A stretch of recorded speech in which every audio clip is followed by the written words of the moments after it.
Hello दोस्तों, मैं आ गया हूँ स्किन क्योर पे और आज मैं आपको दिखाऊंगा कि जो हेयर ट्रांसप्लांट होता है वो कैसे होता है। आपको लाइव फुटेज में मैं आपको दिखाने वाला हूँ और आपके जितने भी सवाल होंगे हेयर ट्रांसप्लांट से रिलेटेड या आपकी हेयर केयर से रिलेटेड एक एक सवाल का जवाब मैं आपको देने वाला हूँ स्किन क्योर में। तो आइए चलते हैं मेरे साथ और मिलते हैं डॉक्टर साहब से, मिलते हैं पेशेंट से और बताते हैं आपको, दिखाते हैं आपको कि हेयर ट्रांसप्लांट के पीछे की जो जर्नी है वो कैसी होती है, क्या क्या प्रोसीजर होता है। चलिए चलते हैं।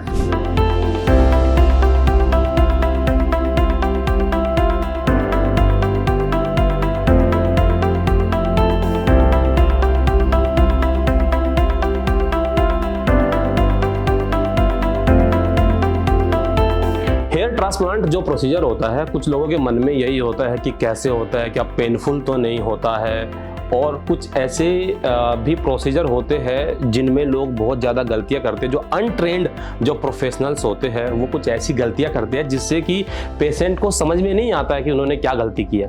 लेकिन आज हम स्किन क्योर में उन सभी गलतियों को, उन सभी प्रोसेस को आपके सामने रखेंगे कि बेस्ट प्रोसीजर क्या है और क्या क्या जो अनट्रेंड प्रोफेशनल्स होते हैं वो क्या गलतियां करते हैं जो कि आपको पता नहीं चलता है। तो चलिए मिलते हैं डॉक्टर जागीर से और उनसे पूछते हैं आपके हर सवाल का जवाब। चलिए मिलते हैं। Hello sir, how are you? Hello, welcome to skin cure. Thank you sir, thank you so much. Thank you so much. Doctor Jagir, जब भी मैं इंटरनेट पर डालता हूँ ना कि जो hair transplant best in Delhi, तो स्किन क्योर आपका आता है निकल के। तो मैं जानना चाहता हूँ कि हेयर ट्रांसप्लांट से रिलेटेड की प्रोसीजर क्या होता है। राइट। और अब ये एक नया ट्रेंड, एक कॉस्मेटिक सर्जरी आई थिंक होती है ये।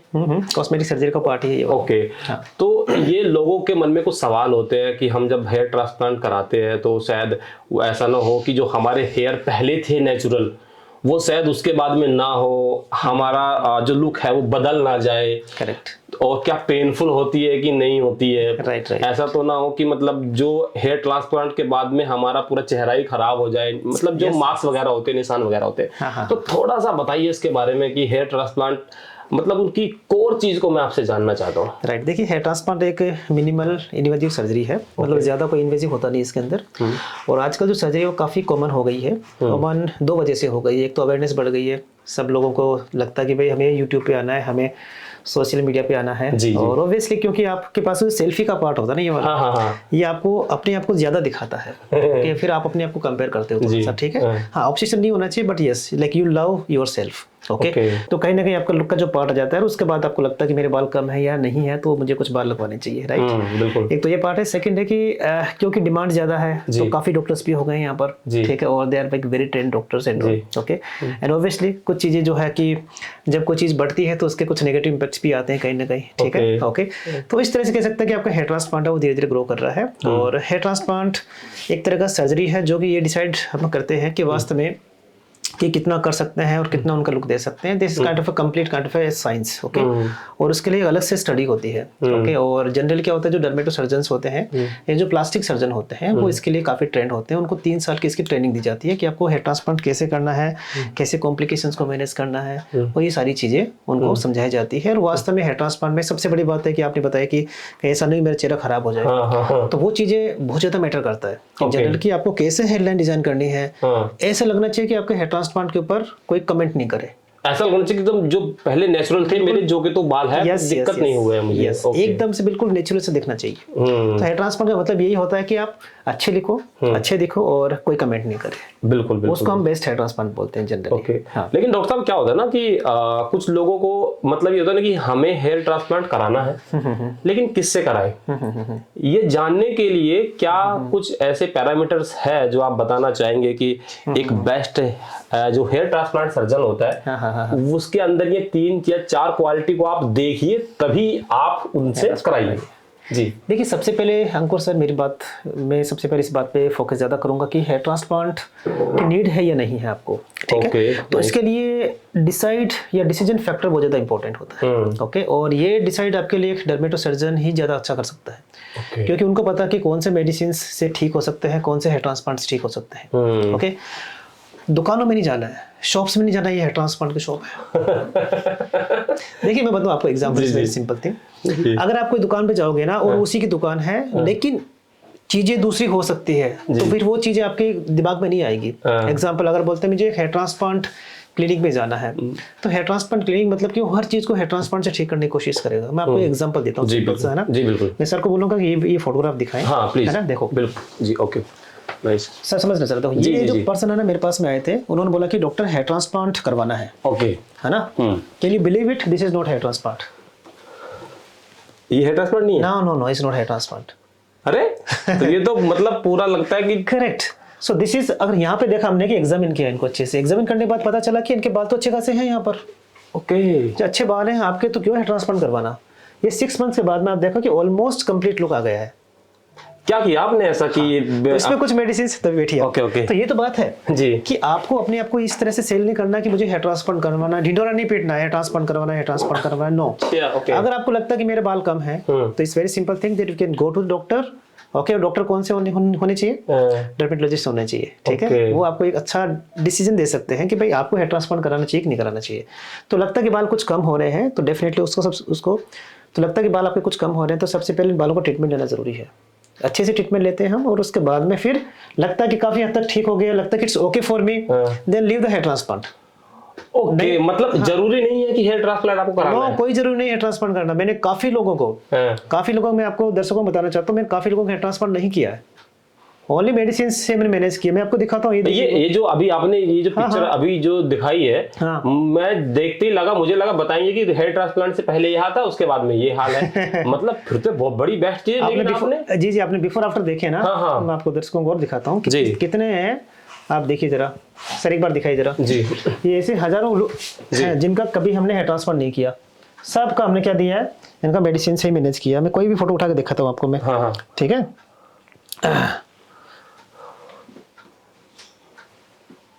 ये देखिए एक बार आप, this is not hair transplant sir.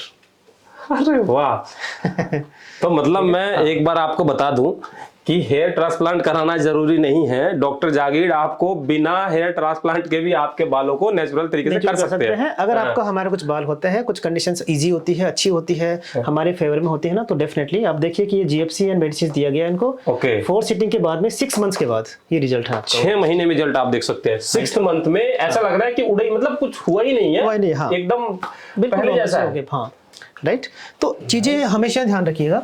और ये 25 साल का इंसान है, 25 साल का इंसान, आप देखिए। ओके, इज 25 इयर्स में। ये तो मतलब एक हेयर ट्रांसप्लांट सर्जन से मिलके मैं पहली बार सुन रहा हूँ कि जरूरी नहीं होता है। सही में बेसिकली राइट सर। इसलिए क्या होता है कि आपका अप्रोच अच्छा होना चाहिए। तो कि मेडिकल फील्ड है जी, और मेडिकल फील्ड में हेयर लॉस के अलग अलग ट्रीटमेंट्स होते हैं। ओके, अलग अलग स्टेजेस के हिसाब से अलग अलग ट्रीटमेंट होते हैं, ठीक है। कभी कभी लोग मेरे पास में 18-19 साल में 10 बाल गिरे नहीं कि डॉक्टर हेयर ट्रांसप्लांट कराऊं मेरा, so it's not required for that. Okay. तो इसलिए हमेशा एक आपका अप्रोच अच्छा होना चाहिए। अर्ली स्टेज में सबसे पहले हमारा फोकस इस बात पे होना चाहिए कि हम बाल कितना बचा पा रहे हैं, क्या हम वापस लुक आ पा रहा है नहीं आ पा रहा मेरा।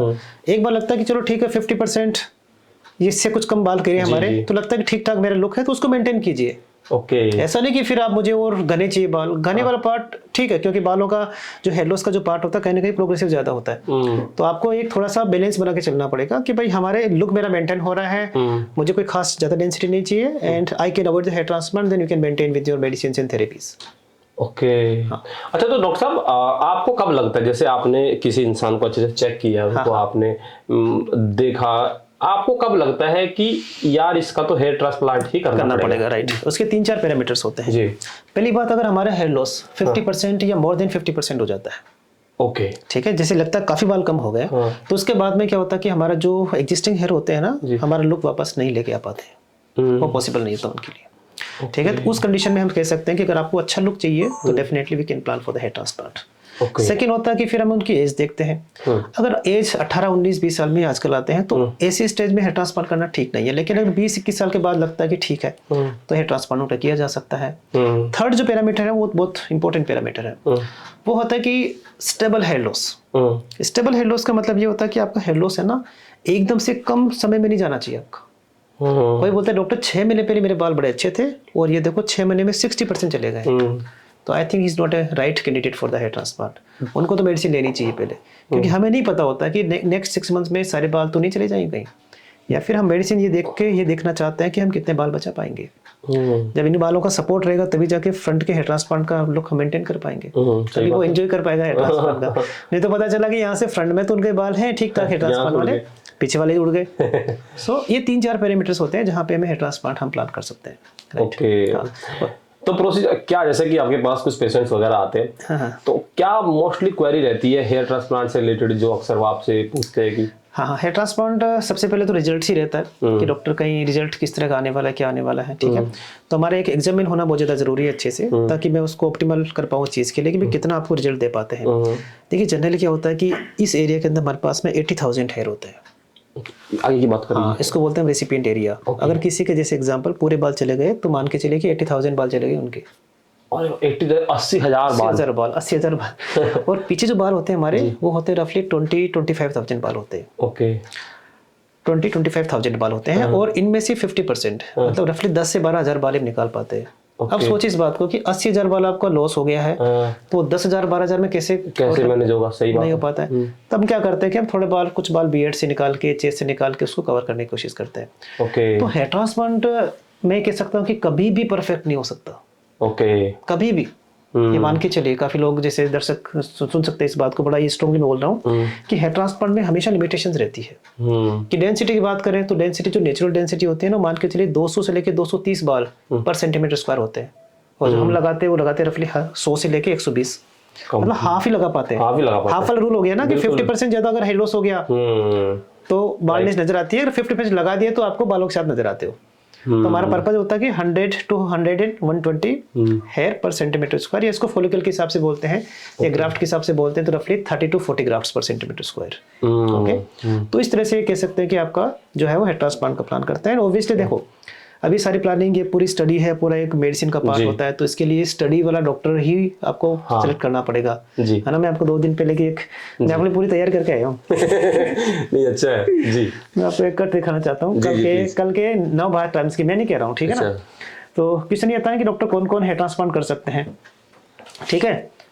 हेयर ट्रांसप्लांट करने वाले डेंटिस्ट ने किया, ठीक है। हाँ, ये नवभारत एनबीटी का रिपोर्ट है, एनबीटी का रिपोर्ट है आपका, ठीक है, कि दिल्ली में अवैध तरीके से कई डेंटिस्ट द्वारा हेयर ट्रांसप्लांट और फिजिशियन एस्थेटिक ट्रीटमेंट करने के मामले सामने आए हैं। इसके बाद दिल्ली डेंटल काउंसिल ने एक नोटिस जारी किया है कि सभी डेंटिस्ट को चेतावनी दी जाती है, और साथ ही साथ कि अगर जांच में कोई ऐसा पाया गया तो उसके खिलाफ कानूनी कार्रवाई की जाएगी, है ना। कि दिल्ली डेंटल काउंसिल का एक ये मैसेज है कल का।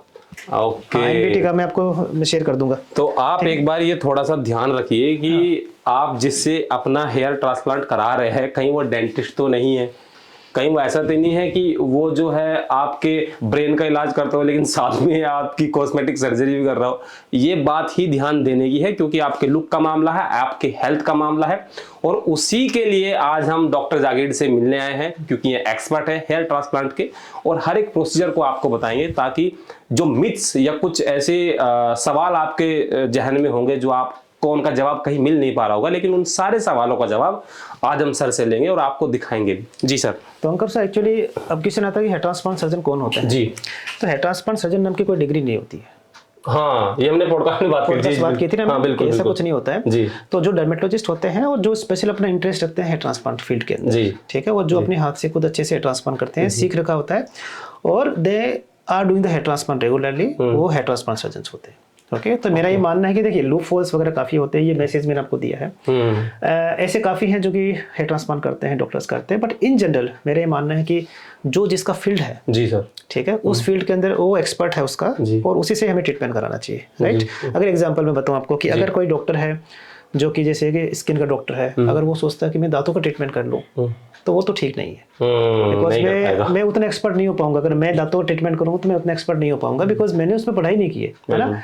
तो डॉक्टर का मतलब ये नहीं कि हर कोई डॉक्टर हर चीज कर सकता है, नहीं। डॉक्टर है तो इस डॉक्टर की डिग्री उसमें किसने की है, है ना। अगर कोई ENT का डॉक्टर होता है तो वो हार्ट का ऑपरेशन नहीं कर सकता, है ना, हालांकि वो सर्जन होता है। तो ये चीजें रखना जरूरी है। अगर ऐसा होता तो फिर इस तरह की जो खबरें अभी आपने देखी एनबीटी की, ये सब बनती है। आपका वैसा ही आपकी जो मतलब बोलते हैं ना बेइज्जती होती है ऑनलाइन, वो सही नहीं है लगभग। जी, तो हमेशा हर डॉक्टर को इन जनरल उनको जो भी अपना फील्ड है जी, और उसके अंदर उनको थोड़ा सा अपना उनको महारत होती है उस चीज के लिए, तो अपने आप को प्राउड फील करना चाहिए उस चीज। बिल्कुल सर, बिल्कुल। अच्छा सर, इसके प्रोसीजर के थोड़ा सा बता दें, क्योंकि उसके बाद हम मैंने कहा है दर्शकों को कि हम क्या करेंगे, आपको दिखाएंगे आपको आज पूरा। तो पहले एक लेआउट थोड़ा सा आप बता दीजिए, क्या प्रोसीजर होता है। जी जी, तो सबसे पहले क्या होता है कि जैसे हम अभी हमारा टाइम हुआ रफली 9:30 बजे है जी। तो रफली 9 बजे 9:15 बजे आसपास आ जाते हैं यहाँ पर। जी। और हमारे जो पेशेंट होते हैं सबसे पहले उनकी जांच होती है, इन्वेस्टिगेशन होती है सारी। क्या जांच करते हैं? एग्जामिन होते हैं। हाँ, तो उसमें क्या होता है कि प्री सर्जिकल कुछ ब्लड की जांचें होती है,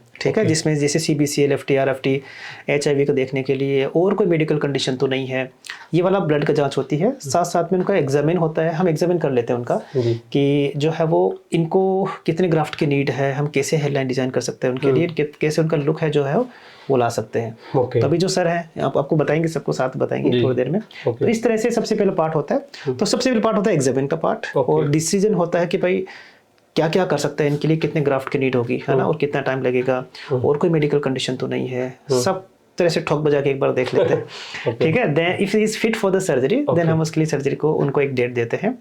और उसके बाद में क्या होता है, यहाँ आने के बाद में सबसे पहले हम जो है वो उनका जैसे हेडलाइन डिजाइन करते हैं सबसे पहले, ठीक है, कि वो कैसे दिखने वाले हैं, ठीक है, और उनके कुछ क्वारीज वगैरह होती है तो उनको हम सॉल्व करते हैं। उसके बाद में क्या करते हैं कि अंदर OT में ले लेते हैं, सेकंड स्टेप कह सकते हैं। तो वहाँ पे हल्का सा ये छोटे छोटे प्रिक करके यहाँ पे दे देते हैं एनेस्थेसिया, जो कि लोकल एनेस्थेसिया होता है। बिल्कुल आप जगह रहते हैं, आराम से बात कर सकते हैं। फिर यहाँ से स्लिटिंग करते हैं। स्लिटिंग मतलब छोटे छोटे बारीक छेद बना लेते हैं यहाँ पर। छेद बनाने के बाद में इसको बोलते हैं रेसिपिएंट एरिया। तो रेसिपिएंट एरिया पे छेद बना लेते हैं, उसको बोलते हैं स्लिटिंग मेडिकल के अंदर। उसके बाद में उनको टर्न कर देते हैं और यहाँ से बाल निकालने के लिए अगेन यहाँ पे देते हैं एनेस्थेसिया। यहाँ ट्रिम करने के बाद में ये वाला बाल निकाल के 1 बाय 1 बाल फिर एक इंस्ट्रूमेंट से निकालते हैं, उसको बोलते हैं हार्वेस्टिंग करना, ठीक है, या एक्सट्रैक्शन करना। और एक डॉक्टर हम निकालते रहते हैं और टेक्नीशियन को लगाते रहते हैं। तो इट्स वेरी सिंपल प्रोसीजर। यहाँ से बाल निकालो और यहाँ से लगाइए। कोशिश ये होता है कि भाई बाल ज़्यादा बॉडी के बाहर नहीं हो, और एक टीम होती है जो बालों को अरेंज करती रहती है, कि भाई एक बाल है उसमें 2 बाल है, ग्राफ्ट के अंदर 3 है, कौन सा बाल कहाँ लगाना है। तो अलग अलग जगह हमने ऐसे दिखाऊंगा अभी आपको मैं।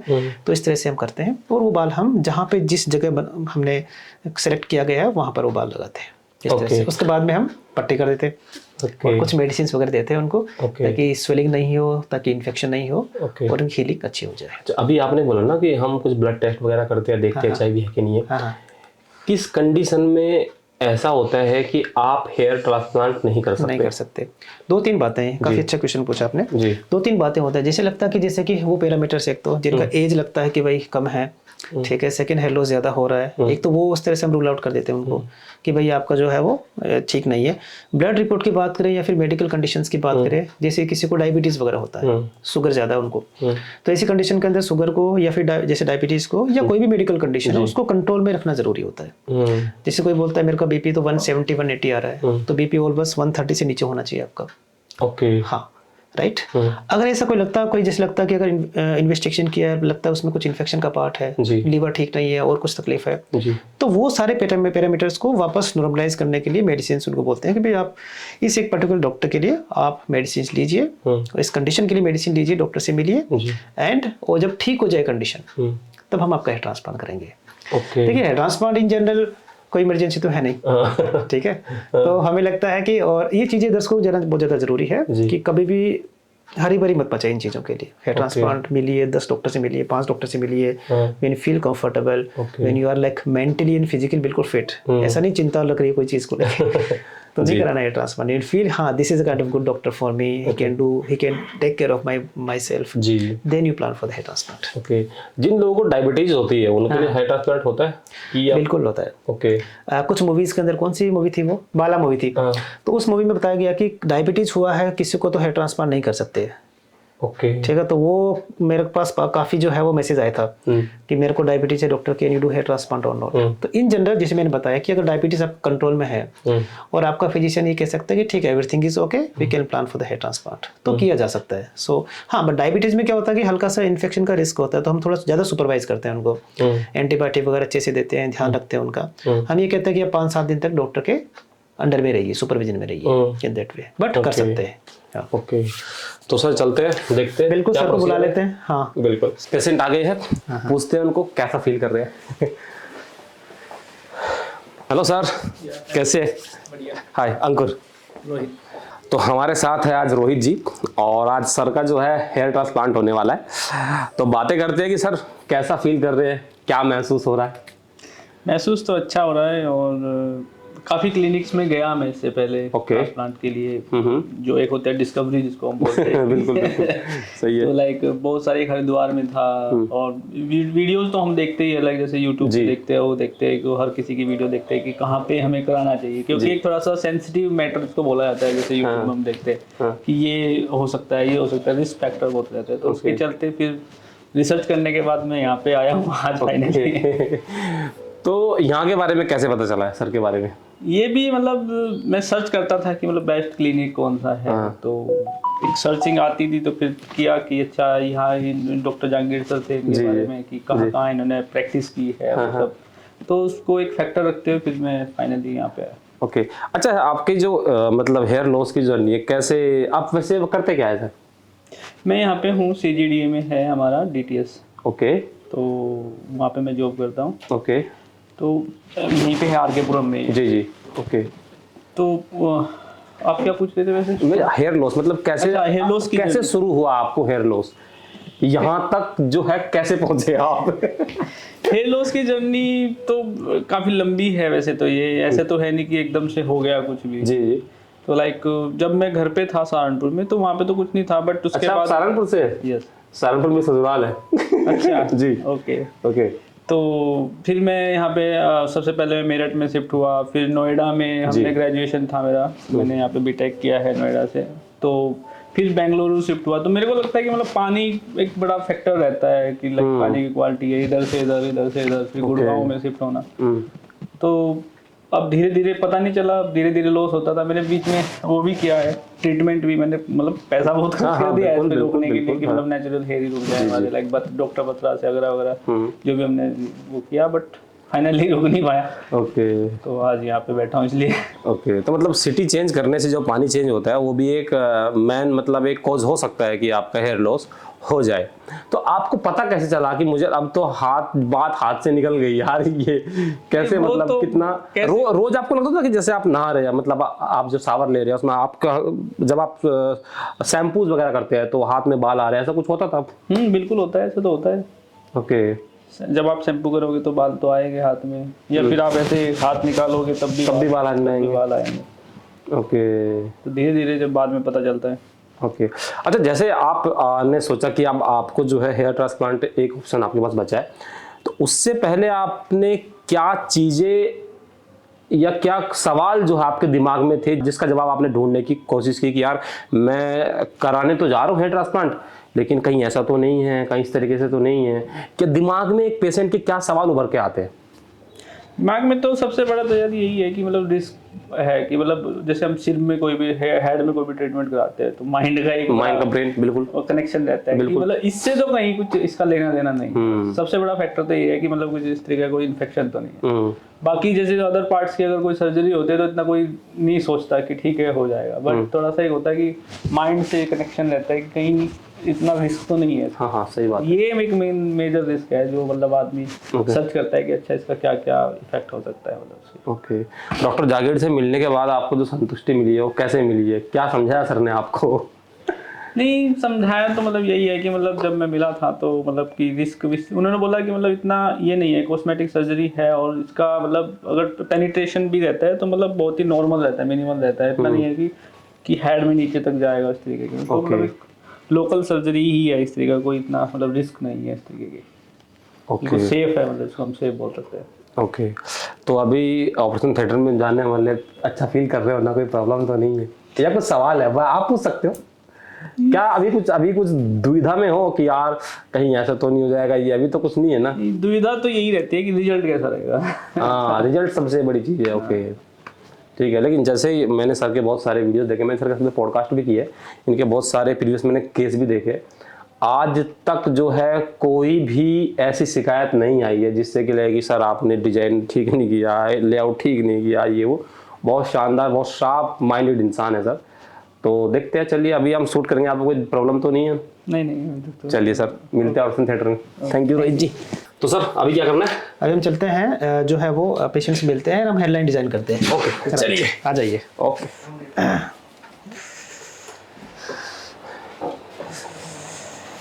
हाँ जी सर, कैसे हैं आप? बढ़िया। ब्रेकफास्ट कर लिया आपने? हाँ जी। क्या लिया ब्रेकफास्ट में? ओट्स लिए? Okay good. रात को नींद अच्छी से आई थी आपको? हाँ बिल्कुल अच्छी से आई थी। राइट। सो रोहित जी है ये, और आज हम हेयर ट्रांसप्लांट करने वाले हैं जी। तो सबसे पहले एग्जामिन की बात कर लेते हैं रोहित जी, जैसे हमने डिस्कस किया था पहले भी, है ना, कि हम कहाँ कहाँ बाल डालने वाले हैं। तो आप देखोगे जैसे ये वाला एरिया है, तो यहाँ पे तुम्हें बाल डालने हैं, साथ साथ में इनके यहाँ भी कुछ कवर करना पड़ेगा, है ना, इस एरिया में कुछ करना पड़ेगा, तो यहाँ भी कुछ कवर करना पड़ेगा ताकि इनका लुक है अच्छा सा आ जाए जी। हालांकि front is more important for us. एक और चीज़ होती है, इसको बोलते हैं टेम्पल एरिया, ये वाले पार्ट इसको बोलते हैं टेम्पल एरिया। ओके। तो इसमें भी हल्का सा हम क्या करेंगे, इनको थोड़ा सा फिल करेंगे। अगर ये फिल करते हैं ना, तो मान के चलिए लुक बहुत स्ट्रॉन्गली आता है, अच्छा आता है। अगर आपने जैसे एग्जाम्पल के हेयर ट्रांसप्लांट ऊपर ऊपर कर दिया तो ऐसे लगता है जैसे आपने कैप पहना रखी है, राइट। हाँ, तो सबसे पहले हम हेडलाइन डिजाइन करते हैं। और हेडलाइन क्या होता है? हेडलाइन डिजाइन मतलब होता है कि हम कहाँ पे बाल डालना चाहते हैं। जैसे मतलब आप एक बाउंड्री खींच देंगे, एक बाउंड्री बनाएंगे इनके लिए। ओके, ठीक है, तो शुरू करें फिर। ठीक, चलिए। चलो आप सीधे बैठ खड़े हो जाओ।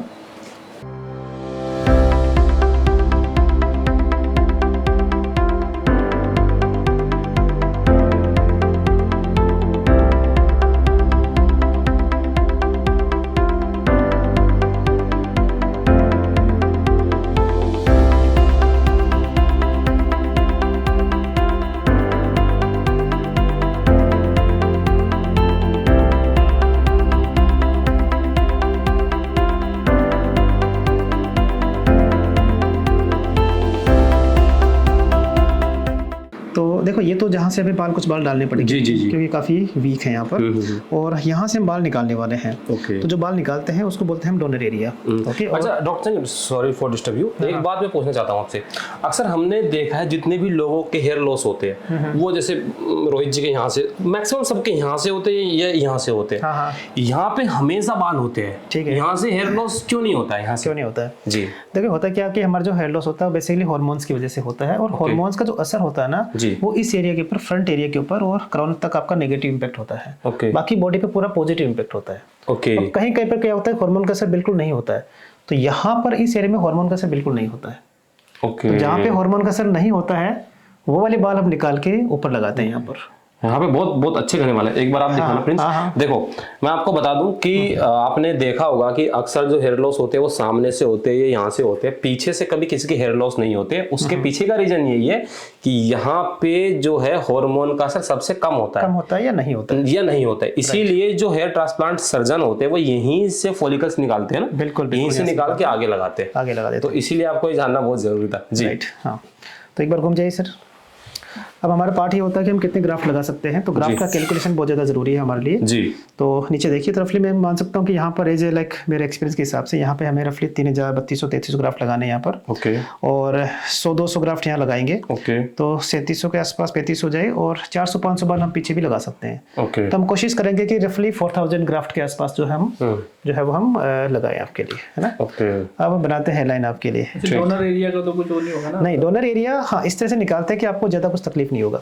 देखो डोनर एरिया नहीं, एक होता है लुक मैटर करता है, जैसे बाल पीछे से हम कम नहीं हो जाए, राइट, कम कराते हैं तो वो ऐसे दिखते नहीं है, दिखते नहीं है। देखिए जनरल क्या होता है, जो डोनर एरिया होता है ना हमारा, उसमें से हम 50% बाल ही निकालते हैं, और जो रिमेनिंग 50% बाल होते हैं ना वो हमारे इस एरिया को अच्छे से कवर करने में हेल्प करते हैं। लेकिन ये ज़रूर है कि जिनके बाल बहुत पतले होते हैं या फिर कभी कभार हमें ज़्यादा निकालना पड़ता है, ऐसी स्टेज में हम बाल क्या करते हैं, बिल्कुल ट्रिम नहीं कर सकते। बिल्कुल ट्रिम करेंगे तो हल्का सा वाइट डॉट दिखाई देता है। तो हमें एक थोड़ा बैलेंस बनाना पड़ता है। जैसे कि आपने ठीक ठाक बाल लंबे कर रखे हैं, ये मान के चलिए कि इतने बालों के अंदर जनरली किसी को तकलीफ नहीं होती। हाँ, बहुत घने हैं, हाँ, जनरली तकलीफ नहीं होती है ना। तो वो चीजें देखिए, हेयर ट्रांसप्लांट का मतलब सिर्फ बाल लगाना यहाँ नहीं है, और लुक की बात होती है। तो लुक तो सब जगह से मैटर करता है ना भाई, फ्रंट का भी मैटर करता है, बैक भी मैटर करता है। तो एक बैलेंस बनाने वाला पार्ट होता है ना, कि हम कितने बाल लगा सकते हैं। एग्जाम्पल अगर हमें लगता है कि बाल हम ज्यादा नहीं निकाल पा रहे बैक से, तो we can take hair from the beard. मुझे लगता है कि आपको बियर्ड से नीड नहीं पड़ेगी, राइट। अच्छा सर, अभी आपने बताया कि हमें अभी 4000 के आसपास जो है क्राफ्ट हम लोग करेंगे। हाँ। लेकिन अगर मान लीजिए किसी ने कहा कि मुझे तो बहुत ज्यादा घने चाहिए, मेरे को तो 8000 लगाओ, 9000 लगाओ, तो आपने 4 ही क्यों बोला? किस हिसाब से बोला है 4000? हाँ, तो वीडियो के मैंने शुरुआत में बोला था ना, डिस्कस किया था जी, कि हमारे पास में जो लगाने वाले जो बाल होते हैं वो 10,000 या 12,000 के आसपास ही होते हैं। देखिए क्या होता है कि डिमांड हमेशा रहती है। ओके। तो हम जितने मैक्सिमम पॉसिबल लगा पाए उतनी अच्छी बात है जी। लेकिन यहाँ पे एक ट्विस्ट है जी, और वो ज़्यादा अच्छे से समझना ज़्यादा ज़रूरी है। जी, देखिए क्या होता है, जैसे एग्जांपल कि हमारे पास में जो फ्रंट एरिया ये वाला है, यहाँ पे बाल बिल्कुल कम है नहीं है, तो यहाँ पर हम हेवी डेंसिटी देंगे, no doubt in that. Okay. लेकिन ये जो एरिया है यहाँ पे देखो बीच वाला, हाँ यहाँ पे आपके अच्छे बाल हैं, हाँ ऑलरेडी है। तो यहाँ पर अगर हम बहुत ज़्यादा घनी डेंसिटी देंगे ना तो ये वाले बाल डैमेज हो जाएंगे हमारे। अच्छा, ऐसा भी होता है? हाँ बिल्कुल, अगर आपने बालों कट किया तो that hair will be damaged जी। और हमें क्या मिलने वाला है, एक डैमेज हुआ है जी। और एक बाल हमने लगा दिया तो कोई फायदा नहीं हुआ, तो फायदा नहीं हुआ। ओके। ठीक है, तो इसलिए क्या होता है कि एक ऑप्टिमल बनाया जाता है। सेकंड क्या होता है, जैसे एग्जांपल कल को हमें लगता है कि यहाँ के बाल कुछ कम हो रहे हैं, फ्यूचर में अगर कुछ कम है तो हमारे पास में इतने बाल होने चाहिए थोड़े बहुत कि एटलीस्ट हम थोड़ा बहुत ठीक ठाक और लुक हम मेंटेन कर पाए, हम कुछ बाल लगा पाए, राइट। तो इसलिए क्या होता है कि हमें एक मिनिमल रखना चाहिए कि भाई मिनिमल ग्राफ्ट के अंदर ठीक ठाक कैसे रिजल्ट आ सकता है। ठीक है, कभी एक अनलिमिटेड ग्राफ्ट नाम सुना जी? देयर इज नो सर, कोई अनलिमिटेड नहीं होता ग्राफ्ट्स, ओके, हमेशा लिमिटेड ही होते हैं चीजें, है ना, और हमें ऑप्टिमली लगाना होता है। ठीक है, तो ग्राफ्ट का कैलकुलेशन हमेशा बिल्कुल स्ट्रॉन्ग होना चाहिए, सही होना चाहिए, right, is very important for the hair transplant. मुझे एक क्वेश्चन है, हाँ। जैसे आपने यहाँ पे ये वाला एरिया कवर किया, ठीक है, यहाँ से रिसीड कर गया तो उसको कैसे? तो उसी के लिए हमें मेडिसिन का यूज करना पड़ेगा। देखो रिसीड तो करेगा तो हम क्या करते हैं कि हल्का सा एनक्रोचिंग कर देते हैं। जैसे एग्जांपल आपके बाल यहाँ तक ही है, यहाँ तक बाल है, यहाँ तक बाल, लेकिन हम थोड़ा सा और एरिया को कवर कर लेते हैं जहाँ लगता है कुछ जो है वो हेयर लॉस है, तो वहाँ पर हम एक्स्ट्रा बाल डाल देते हैं। तो उससे क्या होता है कि कल को अगर 2-4 साल में अगर बाल कुछ कम भी होते हैं ना तो ठीक ठाक लुक हमारा बना रहता है। अच्छा, ये मतलब नेचुरल जो होता है वो कब स्टार्ट हो जाता है? जैसे बोलते हैं कि 3 महीने तक, 3 महीने एक बार लॉस करेगा फिर दोबारा तो 3 मंथ्स के आसपास क्या होता है कि हमारे बाल आना शुरू हो जाते हैं। तो 3 मंथ्स, 4 मंथ्स, 5 मंथ्स के आसपास, 6 मंथ्स के बाद में क्या होता है कि रफली जो हम बाल लगाते हैं ना उनके ऑलमोस्ट 50% बाल हमारे आ जाते हैं जो आपने लगाए हैं नए बाल, तो लुक ठीक ठाक आ जाता है 6 मंथ्स में। 100% तो नहीं बोलेंगे, 95% बोलेंगे। हाँ, तो 95% रफली 10 महीने के आसपास, 9 महीने 10 महीने में आपको ये लगने लगेगा कि आप एकदम नेचुरल बाल है आप। हाँ, नेचुरल बाल हैं और जो हमने लगाए हैं ऑलमोस्ट वो इतने ही आने वाले हैं। ओके, उसके बाद ज़्यादा डेंसिटी नहीं आ पाएगी। हालांकि ये पॉसिबल है कि हम एग्जिस्टिंग हेयर को थोड़ा सा इंप्रूव कर लें तो आपको और घना दिख सकता है। अच्छा, एक छोटा सा मैंने सवाल पूछना था। हाँ। अभी आपने इनको ये लगाया हुआ है, हाँ। ये क्यों लगाया हुआ है? हाँ, ये क्या होता है, जैसे एग्जांपल कि हमारे सर्जरी के लिए ये एक तरह का कह सकते हैं कि एक तैयारी है सर्जरी की, इसमें प्रोटेक्शन का पार्ट होता है। अगर बाय चांस कभी कभी जैसे अनहोनी कुछ भगवान कर नहीं हो, बट फिर भी हमें लगता है कि कुछ चीज़ों की डालने की या कुछ फ्लूइड की नीड होती है, तो हम इसको जो है वो उसके लिए है, उसको हम कैन्युला बोलते हैं। जी। हाँ, तो जैसे लगता है कि फ्लूइड है, कुछ बीपी कम ज्यादा हो रहा है, कोई दवाई देनी है, this is for the emergency, okay, otherwise नहीं। हाँ, और टचवुड कभी इमरजेंसी हुआ नहीं, but as a doctor, as a surgeon, ठीक है, रिस्पांसिबिलिटी होती है, ये मेरी रिस्पांसिबिलिटी होती है कि सारी जांचें करें, हर चीज को हम थोड़ा सा वो फिक्स करें उन चीजों को। ओके, जैसे ये वाले बाल अभी हल्के इनकी भी रीग्रो की रहती है, जैसे पीआरपी वगैरह कराते हैं? हाँ, बिल्कुल रीग्रो इनको करवाएंगे आपके। देखिए ये वाले बाल है हमारे ना, ये डेफिनेटली बहुत अच्छे बाल है हमारे, नंबर ऑफ हेयर काफी अच्छे हैं यहाँ पर। तो सोचिए कि नंबर ऑफ हेयर अगर आपके इंप्रूव होते हैं तो क्या ही बात हो जाएगी। थिन हो रखे ना, तो यस वो मैटर करता है ना। थिक होंगे तो फिर और ज्यादा, ये थिक होंगे तो डेंसिटी में काउंट होंगे ना, तो आपको एक और नेचुरलिटी बहुत ज्यादा अच्छी आएगी आपको। अच्छा, एक हेयर ट्रांसप्लांट में एक और रहता है कि जो पैटर्न होता है, किस पैटर्न में होता है, आप जो स्लिट वगैरह करते हैं कि मतलब कैसे जा रहा है, ऐसे जाता है, ऐसे जाता है, उसका क्या वो रहता है? देखो स्लिट का जो पार्ट होता है ना, वो हमेशा नेचुरल जो हेयर होते हैं उनके साथ में ही मर्ज करने वाला होता है। अच्छा, कभी भी ऐसा नहीं होता कि ये नेचुरल जा रहे हैं बाल ऐसे, वो कैसे नहीं बनाते हैं। मेट्रो में आ रहा था आज, मैं को देखा, 2 बंदे थे, एक का नेचुरल था, दूसरे का ट्रांसप्लांट था, तो वो अलग दिख रहा था कि अच्छे से ट्रांसप्लांट किया हुआ है। हाँ, तो हम ध्यान रखते हैं कि 3-4 बातें हैं सर, अंकुर सर जी। पहले हम उसको बोलते हैं 3D रूल बोलते हैं, मतलब आपका डिजाइन अच्छा होना चाहिए। फर्स्ट डिजाइन मतलब हेयरलाइन डिजाइन आपका अच्छा होना चाहिए। सेकंड है कि आपका डेंसिटी ऑप्टिमल होना चाहिए। ओके, और थर्ड होता है कि आपका डायरेक्शन, हेयर का जो डायरेक्शन होता है बिल्कुल स्मूथ होना चाहिए, एग्जिस्टिंग हेयर के साथ मैच करता होना चाहिए। मैं आपको दिखाऊंगा कैसे, जहाँ सर बाल ऐसे जा रहे हैं और उनको उल्टा उल्टा कर दिया ऐसे, मतलब बाल तो यूं आ रहे हैं और उन्होंने हेयर ऐसे बना दिए। ठीक है, अब इतने गंदे दिख रहे हैं, उनको हमने फिर जो है वो बाल सारे निकाले उनके, निकाल के वापस लगाए उनके, तब जाके उनका ठीक ठाक हुआ। तो ये सारी चीजें बहुत इंपॉर्टेंट है, तभी तो कह रहा हूँ कि पढ़ाई बहुत इंपॉर्टेंट है। पढ़ाई बहुत इंपॉर्टेंट है ना, पढ़ाई करेंगे तभी जाके सारी चीजें सीख पाएंगे, है ना? बिल्कुल, राइट। चलो करते हैं फिर हेयर ट्रांसप्लांट का पार्ट, है ना, हेयरलाइन डिजाइन करते हैं आपके लिए। तो सीधे खड़े हो जाओ, सीधे बैठ जाओ, ऊपर चिन डाउन कर दो।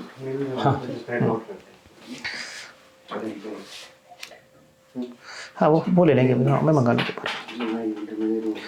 एक बार ये लिफ्ट कीजिए। ये क्या लगाया आपने? एक माथे पे, ये माथे पे लगाए हैं। ये मैं कुछ मेजरमेंट रख रहा हूँ अपने दिमाग में। ओके, कि कैसे नॉर्मल कर लीजिए, मेरी तरफ देखिए, हाँ नीचे देखिए थोड़ा सा, तो हम क्या करते हैं कि ये डिज़ाइन का जो पार्ट है कहीं ना कहीं आपका एक सबसे इम्पोर्टेंट स्टेप कर रहे हैं अंकुर सर हम। ओके। क्योंकि यहीं से हमारा हेडलाइन और हमारा लुक है वो डिसाइड होने वाला है। हाँ, अब आप पूछोगे ये पॉइंट यहीं क्यों लगाया आपने? हाँ जी बिल्कुल। तो इसके लिए पढ़ाई करनी पड़ेगी आपको।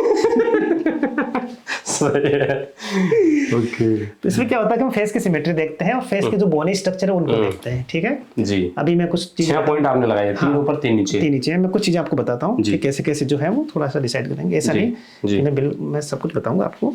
हाँ, मतलब कि एक आपका एक मेजरमेंट के लिए होता है कि एक लेजर बीम होती है। आप आंखें बंद कर लीजिए प्लीज, ठीक है। इससे हम ये देखते हैं कि हमारा जो है मेजरमेंट सही है या नहीं है, ठीक है। हमें एक थोड़ा सा आइडिया मिल जाता है जी सिमेट्री के लिए जी। हाँ,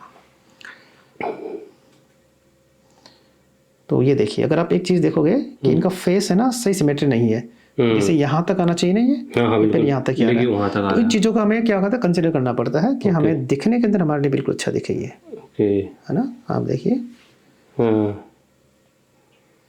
इनको हम ऐसे पॉइंट बना लेते हैं। उन पॉइंट को फिर एक बार हम देखेंगे, मैच करेंगे कि वास्तव में सही है या नहीं ये पॉइंट्स। ये मार्कर तो नॉर्मल होगा ना? ये नॉर्मल मार्कर है हमारा, है ना। हाँ, चलिए थोड़ा ऊपर देखिए मेरी तरफ, थोड़ा नीचे देखिए। अब क्या होता है कि बोनी प्रोमिनेंस के हिसाब से यहाँ पर इनको हल्का सा हमें थोड़ा चेंज करना होता है कि कौन सा चीज़ जो है वो जी कैसे हमें सेट करनी है उनको, है ना जी। और क्योंकि यंग है ये यंग है तो हम थोड़ा सा टेम्पल बनाएंगे इनका ऐसे जी। टेम्पल का जो स्ट्रक्चर है कुछ इस तरह का होता है कि हमें बिल्कुल नेचुरल दिखे। जो लाइन आपने अभी बनाई है इसके पीछे यहाँ पे होगा? बिल्कुल सर, यहाँ पे हेयर ट्रांसप्लांट करेंगे हम, है ना। ओके। एक बार पता है क्या अंकुर सर कि मेरे पास आए थे पर्सन जी, तो वो बोला कि हेयर ट्रांसप्लांट तो कराया है लेकिन मुझे ऐसे क्यों लगता है कि मेरे तो बाल ऐसे जैसे कोई टोपी लगा रखी है। ऐसा फील होता है उनको फील हुआ। ओके। तो वो इसलिए हुआ क्योंकि उनके टेम्पल नहीं बनाए गए थे, ऊपर लगा दिए और यहाँ से नीचे से खाली, ठीक है। थोड़ा सा अजीब सा फील होता होगा। तो वो चीज़ नहीं हो तो उसके लिए आप क्या टेम्पल करते हैं, थोड़ा सा बनाते हैं। और अभी बताता हूँ कि वास्तव में मेजरमेंट कैसे होता है, मैं आपको थोड़ा आइडिया देता हूँ। जी जी प्लीज।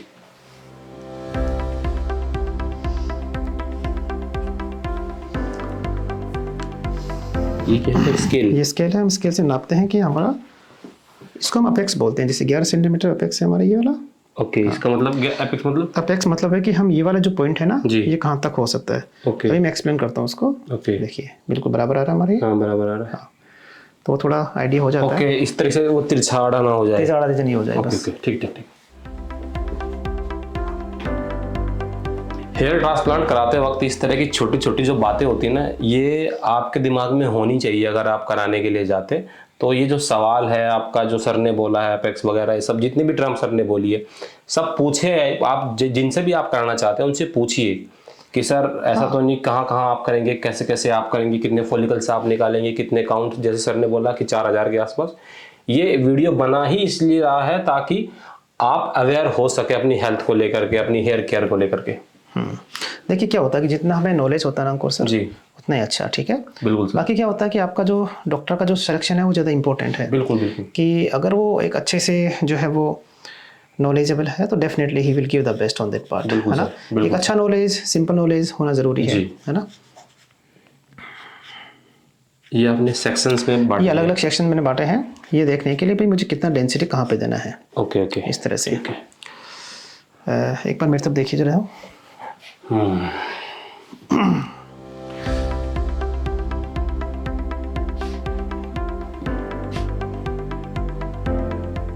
ओके, तो अंकुर सर इनके लिए ट्रांसप्लांट के लिए हेडलाइन डिजाइन इस तरह रहेगी। ओके। तो Rohit sir this is the headline. Okay, अब हेडलाइन में 2-3 बातें होती है, मान के चलिए। सबसे पहली बात होती है कि एक हेडलाइन के 2-3 कंपोनेंट्स होते हैं जी। काफी लोग बोलते हैं डॉक्टर आपने यहाँ क्यों नहीं बनाया, डॉक्टर यहाँ क्यों नहीं बनाया, सही है ना जी। तो क्या होता है, सबसे पहले उसको बोलते हैं हेडलाइन का प्लेसमेंट। तो प्लेसमेंट क्या होता है कि आपकी 2-3 चीजों पे डिपेंड करता है। एक तो आपका फेस किस तरह का है, आपकी एज क्या है, आपके बोनी स्ट्रक्चर्स कैसे हैं और आपकी जो मसल्स है वो कहाँ पर है। इसलिए मैंने उनको ऊपर करके दिखाया ना, एक बार ऊपर करके दिखाइए। हाँ, तो इनकी मसल यहाँ तक ही आ रही है। तो वहां पर उसका प्लेसमेंट होता है। सेकेंड होता है कि इनका अटैचमेंट्स, मतलब इसको हम कैसे अटैच करें, यहाँ पे यहाँ करें, यहाँ करें, यहाँ करें। तो वो डिपेंड करता है कि हमारे बाकी जो एरियाज है ना वो कहाँ से आ रहा है। जैसे एग्जांपल कि कोई बोलता है कि डॉक्टर इसको यहाँ क्यों नहीं कर लिया आपने, मेरे को तो ये बिल्कुल बेकार लगता है यहाँ पे, तो ऐसे नहीं कर सकते, क्योंकि ये जो पॉइंट होता है ना जी, ये मान के चलिए कि पॉइंट थोड़ा सा इधर देखो, ये पॉइंट है ना, ये वाला जी जी, कि इससे ज्यादा आगे नहीं होना चाहिए, ओके, इससे ज्यादा आगे नहीं होना चाहिए, तो यहाँ तक हो सकता है। ओके, तो कुछ चीजें ऐसी होती है जिससे कि हम डिसाइड करते हैं कि आपका हेडलाइन जो है वो यहाँ भी बनने वाला है। एग्जाम्पल किसी लगता है कि अगर आपका डॉलर एरिया उतना अच्छा नहीं होता तो हम हेडलाइन क्या करते हैं, थोड़ा पीछे करके इसको ऐसे मर्ज कर देते हैं। ओके, हाँ ऐसे, तो हेडलाइन टेम्पल नहीं बनाते फिर। सो बेसिकली क्या होता है कि हेडलाइन डिजाइन के लिए जब हम आपसे बात करते हैं ना, कोई भी सर्जन आपसे बात कर रहा होता है ना, तो वो आपके फेशियल एक्सप्रेशंस, मसल्स, ये सारी चीजें देखते रहता है और वो आपका पिक्चर बना लेता है कि मुझे ऐसे हेडलाइन डिजाइन करनी है उनके लिए। ओके हाँ, और ये सच मानिए ये एक इमेजिनेशन ही होता है। जैसे एग्जांपल कोई पेंटर होता है, कोई पेंटिंग कर रहा होता है, तो वो सोचता है ना कि यार यहाँ पे मुझे पेड़ बनाना है या फूल पत्ती बनाना है, यहाँ पे ये बनाना है, तो वो एक पिक्चर उसके दिमाग में होती है और उसी के हिसाब से वो काम करता जाता है। Similarly for the headline design. और आपने हल्का से बोला था अंकुर सर कि जिगजैग क्यों बनाया, तो ये जिगजैग बेसिकली हमारा जो हेडलाइन होता है ना, वो थोड़ा सा, जैसे आपको दिखाऊं मैं आपको, आपके जो बाल है ना वो भी आगे पीछे देख रहे हो, पीछे इस तरह के, वो नेचुरल इसी तरह से होते हैं आपके। तो जो फॉलिकल्स आप लगाओगे वो भी जिगजैग में लगेंगे? वो बिल्कुल जिगजैग लगाएंगे ताकि ऐसे लाइन ना लगे, वो फिर वो दिखेगा जैसा आपने बोला था ना कि टोपी दिखेगी, फिर इस तरह से आदमी पहचान लेगा। टोपी नहीं पहनाएंगे आपको नहीं राइट, हेयर ट्रांसप्लांट करेंगे आपके लिए, ठीक है। अच्छा, दूसरा मैंने आपको अलग अलग जोन्स बनाए हैं, जी जी, ठीक है, इधर देखिए।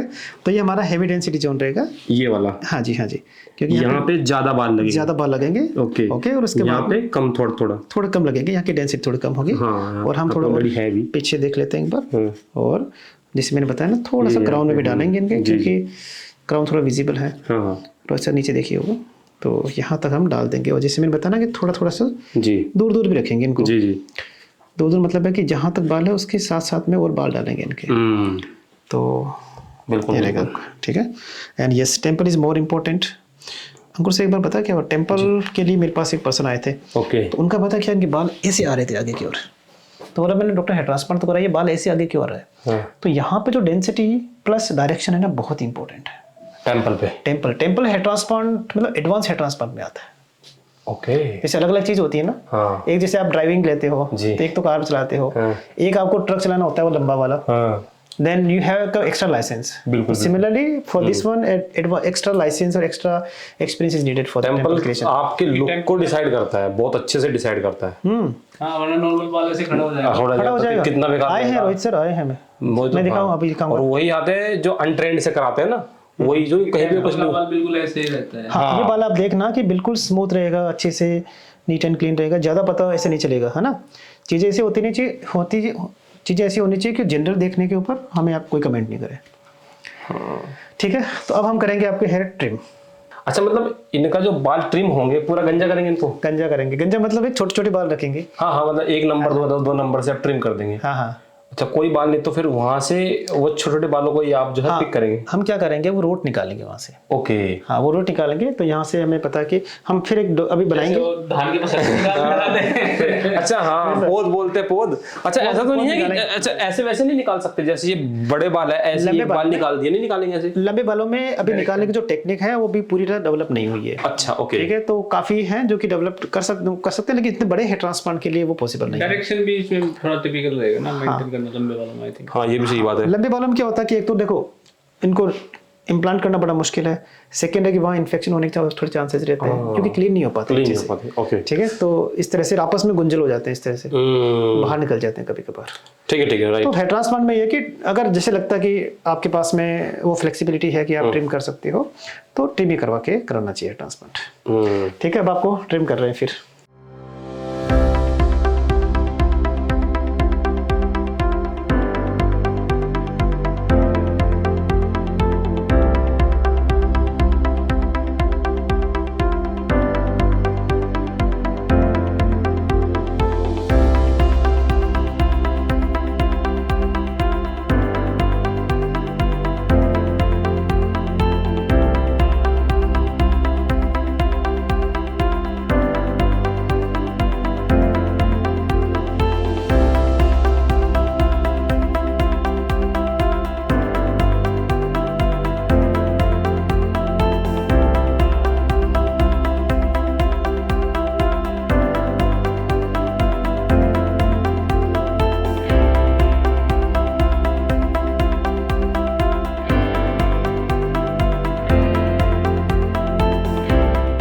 चलिए, तो हमारा ट्रिम हो गया है जी। हाँ, रोहित सर कुछ अलग से दिख रहे हैं क्या? हाँ पूरा ओके। ओके, सो इस तरह से हम प्लानिंग करेंगे। सबसे पहले हमारा फ्रंट में रहेगा हेवी डेंसिटी या मीडियम डेंसिटी रहेगी, और साथ साथ में हम कोशिश करेंगे कि कुछ पार्ट हम क्राउन में भी लगाएं इनके बाल, है ना? ओके राइट, वो टेम्पल ऐसे बनाएंगे। रोहित सर थोड़ा आप टर्न हो जाइए। और ये है हमारा डोनर एरिया जी, ठीक है, जहाँ से हम बाल निकालने वाले हैं। ओके। इसका जो सिलेक्शन होता है ना जी, वो कुछ पैरामीटर के साथ में होता है, जैसे कि हम्प वगैरह होता है इसके आसपास होता है। तो मैं अपने एक्सपीरियंस के हिसाब से बना रहा हूँ कि कैसे कैसे हम बाल निकालेंगे इनके लिए, कहाँ से बाल निकालेंगे इनके, है ना? और इसमें क्या करते हैं हम, अलग अलग जोन्स बताते हैं। थोड़ा ऊपर देखिए सर।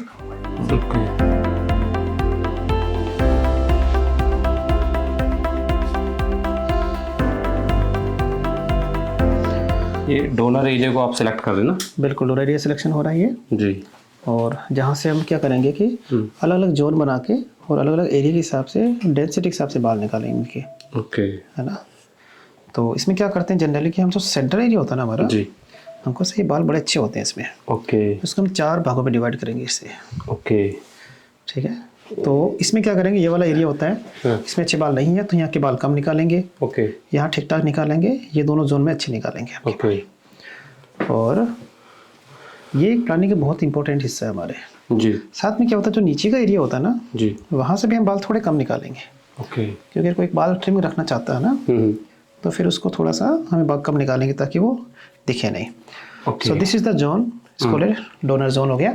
ऊपर देखिए इसे थोड़ा, और ये वाला एरिया में क्या देखिए, जैसे मैंने बताया कि टच करेंगे बस। और यहाँ पे देख पर देखोगे ना, यहाँ के जो बाल हम लगाएंगे ना, जहाँ से जैसे बाल है वैसे लगाएंगे, ओके, ऐसे लगाएंगे बाल। हाँ, इधर की तरफ, हाँ जो डायरेक्शन है ना वैसे जाएंगे आप। ये देखिए इधर भी इधर ये डायरेक्शन है, इनके बाल देखो एक से डायरेक्शन है, यहाँ सेंटर में है, यहाँ के थोड़े से ऐसे है, हाँ, ये देखिए,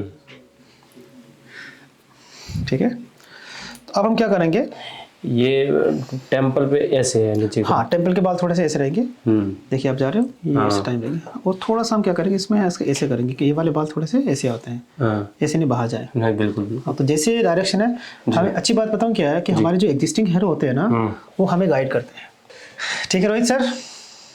ये क्या है? हाँ देखो, ये है, इसको बोलते हैं हम डर्मोस्कोप या फिर ट्राइकोस्कोप बोलते हैं। ओके। हम अपने बालों की जो क्वालिटी होती है ना वो हम चेक करते हैं इससे। हाँ, तो कभी कभी क्या क्वालिटी मतलब क्या, थिकनेस या कुछ? हाँ, थिकनेस, डेंसिटी, ओके। और ये हम ये देखना चाहते हैं कि हमारी जो फॉलिकुलर यूनिट है ओके, उसमें कितने बाल हैं। अच्छा, देखिए फॉलिकल मतलब होता है कि जैसे एग्जांपल एक सिंगल हेयर, रूट को बोलते हैं फॉलिकल, ओके, लेकिन वो ग्रुप्स में होते हैं, ओके, तो हमें ग्रुपिंग देखना कि कितनी अच्छी ग्रुपिंग है। ओके, एक ग्रुप के अंदर 1 से लेके 4 बाल हो सकते हैं हमारे, ओके, ठीक, मैं आपको दिखाता हूँ अभी, जी जी, ठीक है? तो ये बेसिकली एक लेंस है सर को, सर ये देखिए एक बार जरा। सो एक तरह का ट्राइकोस्कोप बोलते हैं इसको, डर्मोस्कोप। ओके, ये एक तरह का मतलब कि मैग्निफिकेशन के लिए होता है। ओके, हाँ, इधर आइए जी, रोहित सर, आप ऐसे रखना है, स्टेबल रखना है ना जी। अच्छा, नाइस। ये देखिए, है ना? तो ये इसमें 3-4 बाल, आई थिंक 3 बाल, 4 बाल है। हाँ, तो अच्छा, तो आप जैसे ये ग्रुपिंग है ये बालों की, हाँ हाँ हाँ, तो इससे जैसे इसमें 4 बाल है सपोज, मान लीजिए, हाँ हाँ, इसमें एक निकालेंगे आप, एक या 2? नहीं नहीं नहीं नहीं नहीं, पूरा ग्रुप निकालेंगे। हम क्या करते हैं पूरा ग्रुप निकालेंगे, लेकिन जो सिलेक्शन है, जैसे एग्जांपल इनकी अच्छी ग्राफ्ट है, मैं कह सकता हूँ। पहली बात, हम ग्राफ्ट की कैसे देखते हैं क्वालिटी, एक तो डेंसिटी अच्छी है, ठीक है? अगर हम रोबल देखेंगे नॉर्मल तो ये डेंसिटी अच्छी मानी जाएगी। अच्छा, सेकेंड है कि बालों की थिकनेस भी काफी अच्छी है। आप देखो सर, एक छोटा सा बाल, पतला सा बाल, हाँ जी, किसी के ये बाल हो जाए तो बड़ा मुश्किल होता है रिजल्ट देना। ये बालों की जो क्वालिटी है काफी अच्छी मानी जाएगी। ये थिक बाल है जी, हाँ। तो जितने थिक बाल होंगे ये पूरा ग्रुप उठाते हैं, और ये पूरा ग्रुप के अंदर 3 या 4 या 2 बाल होंगे ना तो हमारा रिजल्ट ज्यादा अच्छा आएगा। अच्छा, हाँ, तो ये इसको बोलते हैं हम ग्राफ्ट। तो एक ग्राफ्ट के अंदर हमारे कितने बाल हो सकते हैं?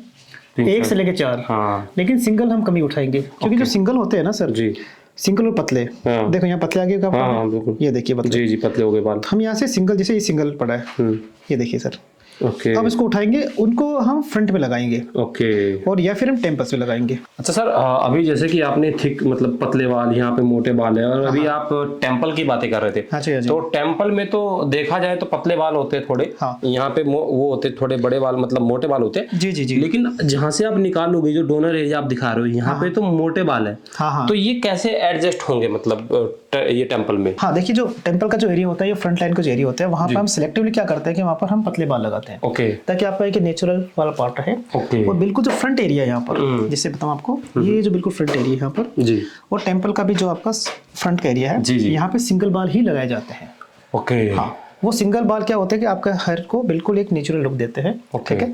और बाकी जो होते हैं बाकी जगह हम कोशिश करेंगे कि मैक्सिमम 2, 3 या 4 बाल लगाएं ताकि डेंसिटी इंप्रूव कर पाएं। ओके, इस तरह से। ठीक है, ठीक। वैसे सर सारी चीज़ें तो मतलब आपने बताई, बट बहुत सारी चीज़ें मतलब जो डिटेल में बताई। हाँ, देखो क्या होता है कि टेम्पल एरिया, देखो ये तभी तो ये वीडियो बना रहे हैं आपके लिए। देख क्या होता है कि काफ़ी चीज़ें हैं जो बता नहीं पाते हैं, ठीक है। इस तरह का आई थिंक लाइव वीडियो बहुत कम ही है इंटरनेट के ऊपर, तो हम कोशिश करते हैं कि हम मैक्सिमम आपको बता पाए, है ना। तो चीज़ें बहुत छोटी छोटी चीज़ें होती है, तो जितना हम डिटेल में जाएंगे हम उनको और अच्छे से समझ पाएंगे, राइट। अभी तो और समझोगे काफ़ी। आपको हेयर ट्रांसप्लांट सर्जन बना देंगे।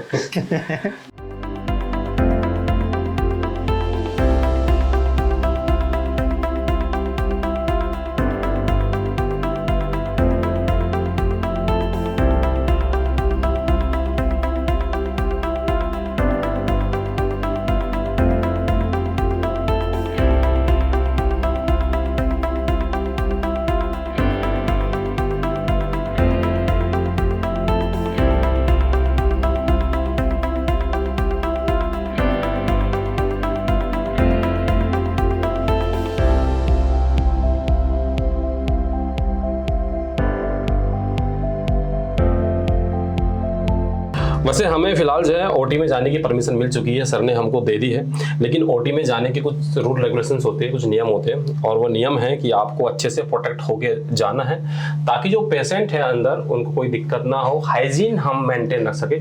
और मैम जो है मेरी हेल्प कर रही है इसमें। तो सर ने बोला है कि आना है तो अच्छे से आना है, और वहीं पर हम आपको दिखाएंगे कि जो हेयर ट्रांसप्लांट होता है किस तरीके से होता है, क्या क्या प्रोसीजर वहाँ पे होता है। लेकिन उससे पहले मुझे खुद भी डॉक्टर बनना पड़ेगा, तो लाइए मैम जी। ऐसे आगे से, okay, thank you so much. क्या बोलते हैं मैम इसको? गाउन। ये गाउन है, देखो तो लग रहा हूँ ना मैं डॉक्टर। अभी आई थिंक हेयर भी हम लोग ढकेंगे ना? हाँ, हेयर भी ढकेंगे और शूज भी हम ढकेंगे। और ये सबसे पहली प्राथमिकता होती है कि आप जो है हाइजीन का जो है पूरा मेंटेन आपको रखना है ताकि जो पेशेंट है उसको अच्छा रिजल्ट मिल सके, उसके प्रोसीजर में, ऑपरेशन प्रोसीजर में कोई भी परेशानी ना हो, ये ध्यान रखने की ज़रूरत है। और डॉक्टर जहांगीर जो है थोड़े स्ट्रिक्ट है इस मामले में कि जितने भी प्रोसीजर है वो अच्छे से फॉलो हो, ठीक है। तो इसलिए सर ने बोला है कि आपको बनना पड़ेगा। मैं बन गया हूँ डॉक्टर। आपको कैसा लग रहा हूँ आप कमेंट बॉक्स में ज़रूर बताएं। और अभी आई थिंक 2 चीज़ें भी बाकी है। हाँ, आई थिंक हेयर, ताकि बाल है तो बाल थोड़ा वो ना हो पाए जी। मैम ने मेरे को टोपी पहना दिलाई है, थैंक यू सो मच। ये हो गए, 1 मिनट, थैंक यू। ले प्लीज, ये शूज, ताकि कोई भी जर्म्स जो है ओटी में ना जा पाए, ठीक है। इतना ही है कि और भी ऊपर, ठीक है। Okay, thank you ma'am.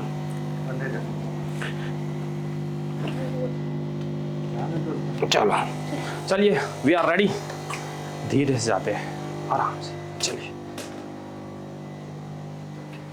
हाँ जी अंकुर सर, सबसे पहले हम जो है वो जैसे सबसे पहले हम इस पोजीशन में रखते हैं जी, क्योंकि हमारा जो प्लान इस तरह का रहेगा कि हम सबसे पहले देंगे लोकल एनेस्थेसिया यहाँ पर, ओके, ताकि ये वाला एरिया सुन्न हो जाए। और उसके बाद में हम सबसे पहले स्लेटिंग बनाएंगे। ओके, देखिए सबसे पहले स्लेटिंग बनाने का फ़ायदा ये होता है कि हम बाल निकालेंगे और साथ में लगाने वाला काम साथ रहेगा, क्योंकि हमारे छेद बने हुए होते हैं यहाँ पर। ओके। अगर आप ये पार्ट बाद में करते हैं तो कहीं ना कहीं जो ग्राफ्ट होते हैं ना, उसको फिर घंटे 2 घंटे बाहर रखना पड़ता है, तो वो ठीक नहीं है। ओके, तो सबसे पहले पार्ट हमारा क्लीनिंग का रहेगा है। ओके, क्लीनिंग हम अच्छे से क्लीन करते हैं स्कैल्प को, है ना, ऐसे कुछ करते हैं जी।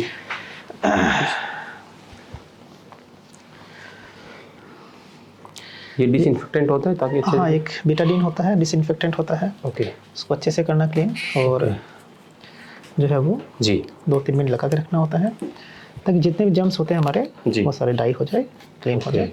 हाँ,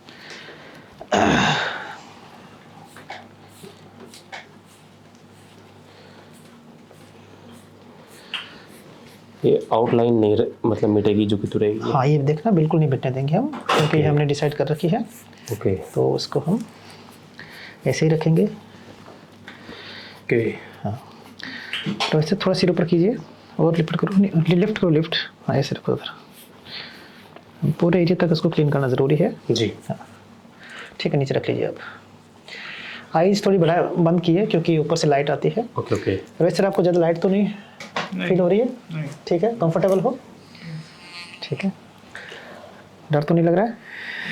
नहीं लग रहा है ना? डरने वाला क्या बात है? नहीं, it's very simple procedure. So generally क्या होता है कि most of time very comfortable रहते हैं। ओके। हाँ, इसको आप साफ कर रहे हैं? हाँ जी, क्लीन कर रहा हूँ इसको। देखिए अंकुर सर, इन जनरल कोई भी सर्जरी क्यों ना हो जी, जब तक आपके पेशेंट कंफर्टेबल नहीं है ना, हाँ, तब तक डॉक्टर तो कभी भी कंफर्टेबल नहीं हो पाएंगे। बिल्कुल बिल्कुल। आप हमारे जो पेशेंट, मुझे लगता है उनकी आंखों में, उनकी बातों में, हाँ डॉक्टर बस मस्त कर दो आप ना, जी, then definitely then only I used to start my surgery. Okay. अब देखो, जो पेन फैक्टर कहीं ना कहीं होता है ना जी। तो पेन फैक्टर क्या है ना, कम करने के लिए हमारे पास में एक इंस्ट्रूमेंट है। ये क्या है? ये देखो वाइब्रेटर होता है। ओके। ये वाइब्रेट होता है, जी, ठीक है, ये देखो हाँ, वाइब्रेट फील हो रहा है आपको, वाइब्रेशन। इससे ना पेन वेन कुछ नहीं होता है। एक तो पेन हम इससे कम कर देते हैं। ओके। काफ़ी लोग बोलते हैं डॉक्टर बड़े बड़े इंजेक्शन लगते हैं, मैं दिखाऊंगा। देखो हमारे पास में ये जी, छोटे छोटे प्रिक्स हैं, उनको हाथ नहीं लगाएंगे, बस इन्हीं से काम चल जाएंगे हमारा। ओके। वो किस लिए होते हैं, वो बड़े वाले जो है? वो तो फिल करने के लिए होते हैं बस। अच्छा अच्छा। बस हम ये यूज़ करेंगे छोटे छोटे बारीक। ओके ओके, ठीक है। ठीक है, और हम अच्छे से उनको यूज़ करेंगे। हम बड़े आराम से करते हैं सर्जरी। ओके ओके, ठीक है अंकुर सर जी, वही सर, मैं यहाँ कुछ क्लिक करूँगा। जब भी क्लिक करूँगा ना, मैं ऐसे बताऊँगा आपको कि यहाँ लगने वाला है ना। क्या करने वाला है? इंजेक्शन कहाँ पे? छोटा सा यहाँ लगेगा आपका। अच्छा, फोरहेड पे? फोरहेड पे लगेगा थोड़ा। पहले हम 2-3 फोरहेड पे लगाएंगे, उसके बाद हम यहाँ पे आएंगे। ओके। ठीक है, रेडी? कोई नहीं, आप कंफर्टेबल हो, बीच में कोई पेन हो तो मुझे बता देना, हम रुक जाएंगे। ठीक है। इंजेक्शन।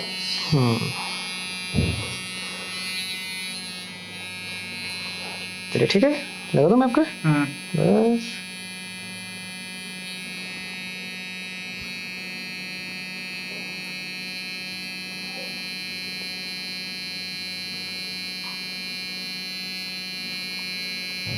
वो जितना आराम से धीरे से लगाएंगे ना अंकुर सर, जी, उतना ही पेन कम होता है।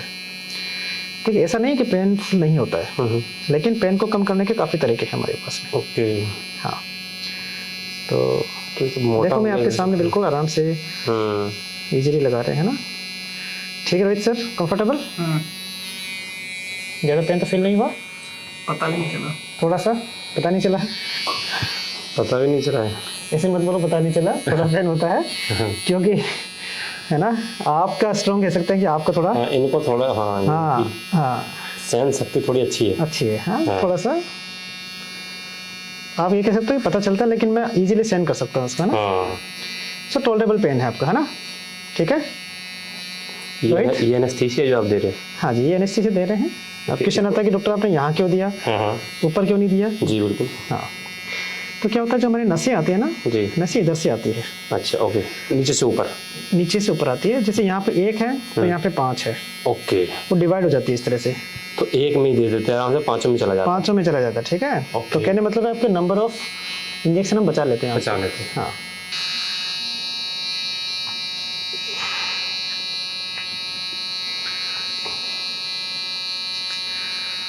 और साथ साथ में मॉनिटर करते रहना है।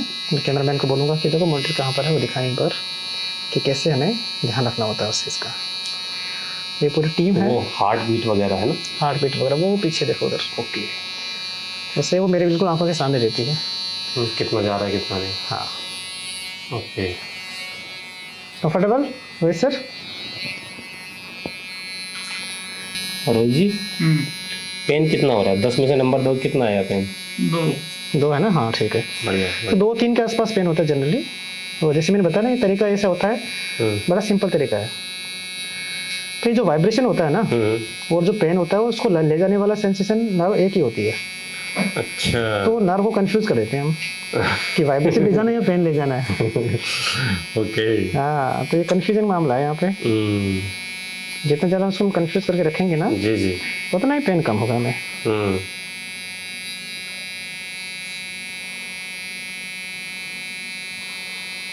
Okay, comfortable? वाइब्रेटर हटाइए, आँख पे खुजली करता है। खुजली करा के? ठीक है, चलिए इधर आइए। वो खुजली हो जाती है, यहाँ थोड़ा फील होगा आपको। ठीक है, रेडी? बस थोड़ा सा।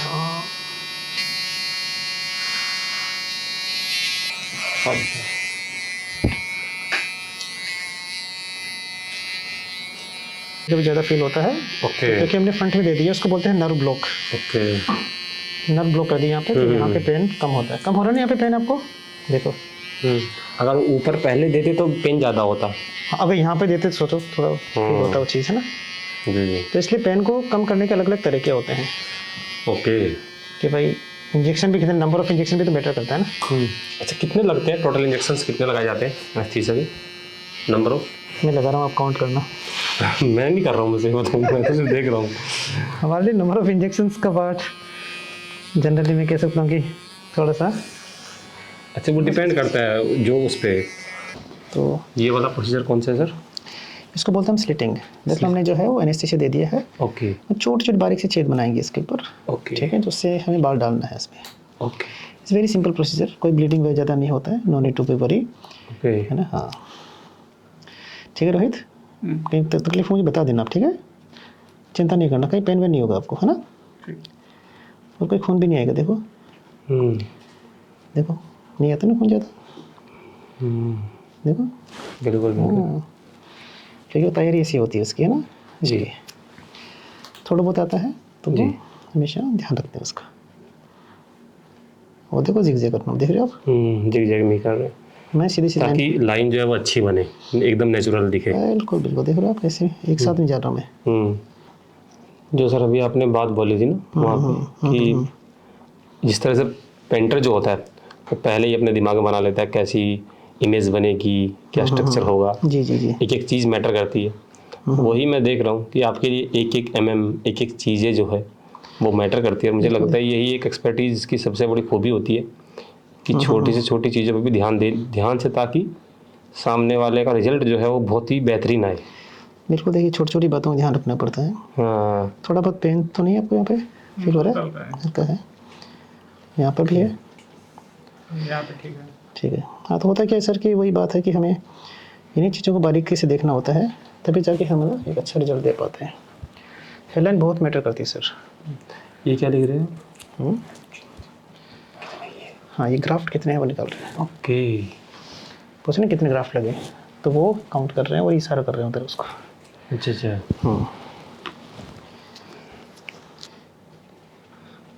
एक एक पोर को जो है वो गिना जाता है, ऐसे जैसे मैम गिन रही है, तो कितने पोर हमने कर दिए हैं, कहाँ कहाँ पे किए और कितनी रिक्वायरमेंट है, उसके हिसाब से एक एक चीज़ को काउंट किया जाता है।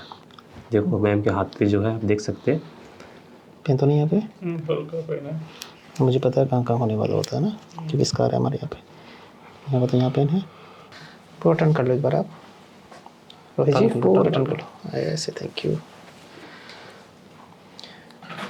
आप इसमें कभी भी बोल सकते हैं, ठीक है ना, ठीक है रोहित। हाँ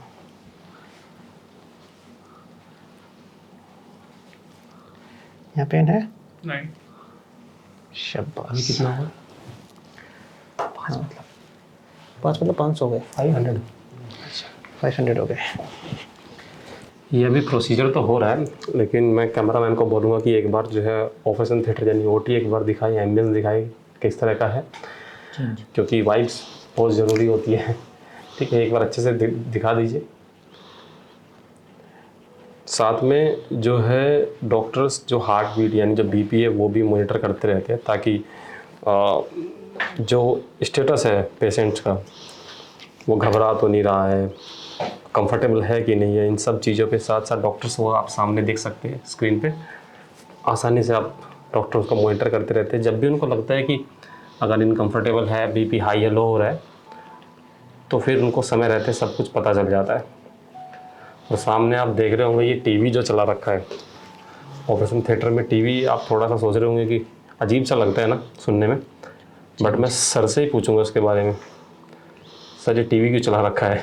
अच्छा, एक्चुअली अंकुर सर टीवी है ना जी, आपका जो देखिए हेयर ट्रांसप्लांट एक ऐसी सर्जरी है जी, जो आप मर्जी से आते हैं, जी, है ना, थोपी भी सर्जरी नहीं, अपने मन की सर्जरी है ये। जी जी।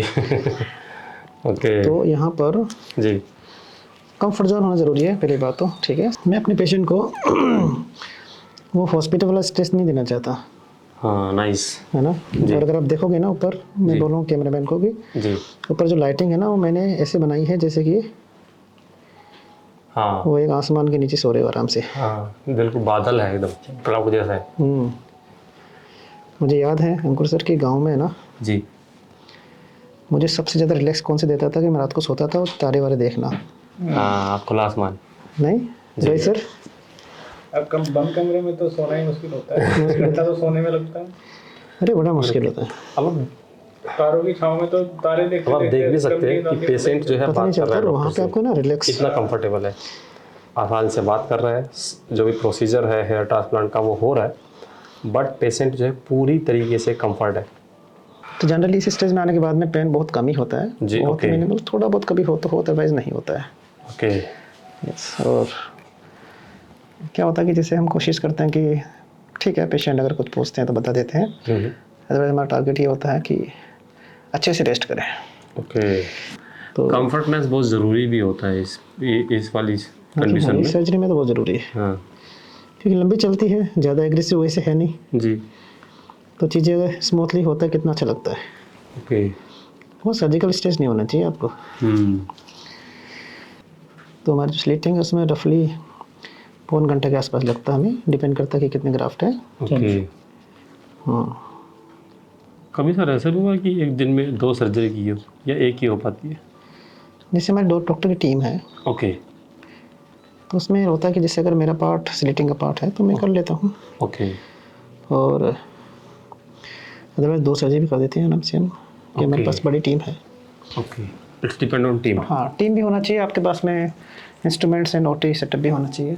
ओके तो अभी हमारे पास यहाँ पे 2 ओटी सेटअप्स हैं, ओके जैसे एक नीचे है ओके एक ऊपर है, ओके तो जी हाँ दोस्त भी करते हैं।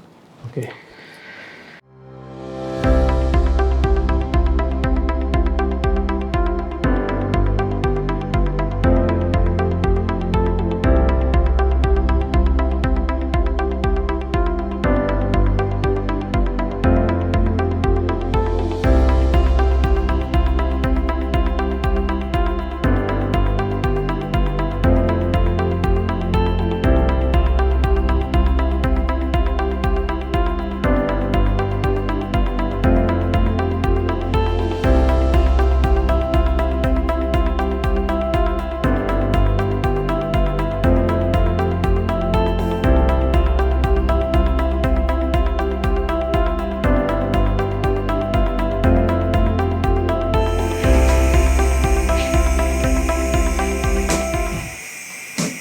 अभी सर ये कौन सा प्रोसीजर है? हाँ जी, जैसे कि हमने सबसे पहले स्लिट्स बनाई थी ना, जी हम क्या कर रहे हैं कि हम ग्राफ्ट निकाल रहे हैं। ओके इसको बोलते हैं एक्सट्रैक्शन, है ना। ओके आपको थोड़ा दिखाता हूँ कि जैसे ना, जैसे फ्रंट में हमने लोकल एनेस्थीसिया से लगाया था, उसी तरह से हम क्या कर रहे हैं कि इस एरिया में भी लोकल एनेस्थीसिया लगा दिया, ओके। और उसके बाद में इस एरिया को हमने नम कर दिया। ओके नम करने के बाद में आप देख रहे हो इस तरह से हमने ग्राफ्ट रिमूव किया है। ओके तो उसके लिए क्या होता है, एक छोटा सा मशीन होता है, जी इस तरह का मशीन होता है, इसको जी। बोलते हैं ओके माइक्रो मोटर बोलते हैं, उस पर एक पंच लगा होता है। ओके उससे हम क्या करते हैं कि 1 बाय 1 हेयर्स को ऐसे रिमूव कर लेते हैं। जी तो हम सिलेक्शन इस तरह से करते हैं कि हमारे पास में बेस्ट ग्राफ्ट हमारा निकल पाए, ओके इस तरह से, है ना। तो मैं निकाल के दिखाता हूँ आपको। जी। अच्छा सर आपने जो अभी ये अपनी आंखों पे लगाया हुआ है, पिछली बार आपने दूसरा लगाया हुआ दूसरा लगाया था, हाँ। है जी। तो ये क्या थोड़ा फाइन वर्क है, तो उसके लिए क्या होता है हमें इस तरह का लेंस लगाना होता है। ओके ये 6x के अंदर है, ओके। वो था वो 3x के आसपास था। ओके तो स्टेटिक में 3x सफिशिएंट होता है, और यहाँ निकालने के लिए हमें थोड़ा ज़्यादा जूम की जरूरत होती है। ओके तो इस तरह से it's very easy, you can just take the graft. Okay इस तरह से देख रहे हो आप, ओके ऐसे हम क्या करते हैं, दोनों को लूज कर लेते हैं, ठीक ठीक ठीक समझ गया सर। है ना। इट्स वेरी इजी, जी जी बट हाँ थोड़ा एक्सपीरियंस की नीड होती है। ओके। बट ये क्या डाला जाएगा सर? हाँ, तो उसमें क्या होता है, जैसे एग्जांपल यहाँ से ग्राफ निकालने के बाद में जी उनको ऐसे पुल कर लेते हैं, जिससे ना, ओके देखिए जरा मैं करके दिखाता हूँ आपको। जी तो ग्राफ्ट को ऐसे पुल कर लेते हैं, है ना। ओके आप देख रहे हो कि ग्राफ्ट कितने अच्छे निकले हैं इनके। जी जी जी और जैसे मैंने बताया कि 2 या 3 ग्राफ्ट है ना, जी 3 बाल साथ में होना चाहिए, जी तो कोई हम सिलेक्ट कर रहे हैं। ओके यहाँ दिखाइए, यहाँ अच्छे से दिखेगा उनको। जी जी जी सर जी ओके तो this are the grafts. Okay अब देखो ग्राफ्ट में ये क्या है ना, यहाँ पर एक थोड़ी सी ट्रिक है कि हम ग्राफ्ट को कहाँ पर कैसे यूज़ कर रहे हैं। जी जी जी। ओके तो इसके लिए क्या करना होता है, इन ग्राफ्ट को हमें थोड़ा सेग्रीगेट करना होता है। जैसे ये आप ये देखो जरा एक बार, ओके जैसे यहाँ देखिए ये वाला पार्ट ओके अच्छे से होगा। तो इसी से ये सिंगल है, डबल है, ट्रिपल है। ओके तो सिंगल वाले कहाँ लगाने हैं, डबल वाले कहाँ लगाने हैं, हमने डिसाइड कर रखा है। ओके जैसे जनरली सिंगल वाले होते हैं ना, जी हमें फ्रंट में लगाने होते हैं या फिर टेम्पल पे लगाने होते हैं। ओके डबल एंड ट्रिपल को मिक्स करके जी किसी एक जोन पे, पर्टिकुलर जोन में लगाते हैं हम, ठीक ओके। है। या फिर लगता है कहीं ज़्यादा डेंसिटी नीड है जी तो वहाँ पे ट्रिपल लगाते हैं। ओके तो ये एक तरीका होता है यहाँ से काम करते हैं। तो ये पीछे जो स्टाफ बैठे हैं ना, जी। वो इस तरह काम करते हैं पीछे। ओके ओके और आप देख पा रहे हैं ये थर्ड प्रोसेस है ना, हाँ जो हम साथ साथ में क्या करते हैं कि ग्राफ्ट लगा रहे हैं यहाँ पर। जी जी आप देख पा रहे हो ग्राफ्ट लगा रहे हैं यहाँ पे ना। तो यहाँ से बाल निकला, इनके बाद में इनके पास में ये बाल ग्राफ्ट लगाते रहते हैं इस तरह से। इससे एक फ़ायदा ये हुआ कि बॉडी में से जैसे ग्राफ्ट ज़्यादा बाहर नहीं रहे। देखो जितना बॉडी से बाहर ग्राफ्ट रहेगा ना, उसके डाई होने के चांसेस ज़्यादा होते हैं। ओके सो आइडियली ग्राफ्ट निकालते लगा लेते हैं, ठीक है। और हमारे पास में सेग्रीगेशन है ग्राफ्ट का कि कौन सा कहाँ लगाना होता है, तो ये जैसे बता देते हैं तो उस हिसाब से वो लग जाते हैं, राइट। ठीक है। तो अभी ये प्रोसीजर जो है अब चलता रहेगा, बस ये चलता रहेगा, ये रिपीटेटिव है। यहाँ से हम निकालते रहेंगे, यहाँ पे सेग्रीगेट करते रहेंगे, यहाँ लगाते रहेंगे। तो ये चलता रहेगा, ये ऑलमोस्ट 2 घंटे 2.5 घंटे के आसपास चलेगा। ओके हाँ ठीक। ठीक है। तो अभी आपने देखा कि जो सेकंड प्रोसेस है वो क्राफ्ट को पीछे से निकालना, जो कि डोनर एरिया होता है, और जहाँ जहाँ पे उसकी ज़रूरत होती है वहाँ पे जितना भी मार्क किया हुआ था वहाँ पे जो है लगा दिया है। अब ये प्रोसीजर जो है वो चलता रहेगा जब तक कि पूरे के पूरे क्राफ्ट जो है ना लग जाए। इसीलिए क्योंकि ये थोड़ा सा महीन प्रोसेस है, थोड़ा सा फोकस वाला है, तो मैं डॉक्टर्स और पेशेंट को यहीं पे छोड़ देता हूँ और मैं मिलता हूँ आपको बाद में। जब ये काम कंप्लीट हो जाएगा ये वाला प्रोसीजर, तब हम बातें करेंगे पेशेंट से भी और डॉक्टर से भी। हेयर ट्रांसप्लांट जो है वो कंप्लीट हो चुका है, तो चलिए अब चलते हैं ओटी में, पूछते हैं पेशेंट से कि उनका क्या एक्सपीरियंस रहा है, किस तरह का उन्होंने महसूस किया है। तो चलिए बातें करते हैं। कैसे हो रोहित भाई? बढ़िया। कैसा महसूस हो रहा है? ठीक लग रहा है अभी। ठीक लग रहा है। तो लेटे लेटे क्या फील हुआ है, मतलब कैसा लगा है? कोई पेन वगैरह? नहीं, शुरू में थोड़ा सा डर लग रहा था, बाद में ऐसा पेन वेन कुछ नहीं हुआ। लोकल एनेस्थीसिया दे दिया गया तो नॉर्मल था, मतलब सब कुछ। ओके, तो अभी तो बढ़िया लाइन यार, अच्छा लग रहा है। जैसे उन्होंने बोला कि टेम्पल वगैरह जो उन्होंने किया था बहुत शानदार तरीके से किया होगा। बाकी और कुछ डर वगैरह की ऐसा, मतलब अंदर एंजाइटी वगैरह ऐसा तो कुछ फील नहीं था ना? नहीं, तो काफ़ी देर लेटे रहते हैं तो उसमें थोड़ा सा लंबा प्रोसीजर होता है ना। ओके। सुबह से लेके शाम ही हो जाते हैं तो थोड़ा सा रहता है, बाकी तो कुछ ऐसा नहीं रहता। पेन वेन कुछ ऐसा हुआ है कराते वक्त, कुछ ऐसा आपको लगा? नहीं, पेन वेन कुछ नहीं होता, सिंपल रहता है, बिल्कुल नॉर्मल। तो रोहित भाई का हेयर ट्रांसप्लांट हो चुका है, हैप्पी है, कोई दर्द नहीं है। लेकिन इनकी आगे की जर्नी, यानी आपको रिजल्ट भी तो चाहिए ना कि रिजल्ट कैसा आया रोहित भाई का, वो मैं आपको बताता जाऊंगा। तो इसी चैनल पे आप बने रहिए और इनकी जर्नी यानी इनके रिजल्ट का भी आप लोग जो इंतजार कीजिए। अलग से मैं आपके लिए इनके लिए एक प्ले लिस्ट आपके लिए बना दूंगा, जिसमें कि आपको पता चलता रहे कि रिजल्ट जो आता है वो कैसा आता है।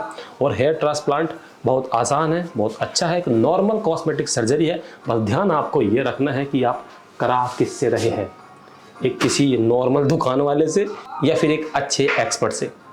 तो मिलते हैं अगली किसी वीडियो में, तब तक के लिए नमस्कार।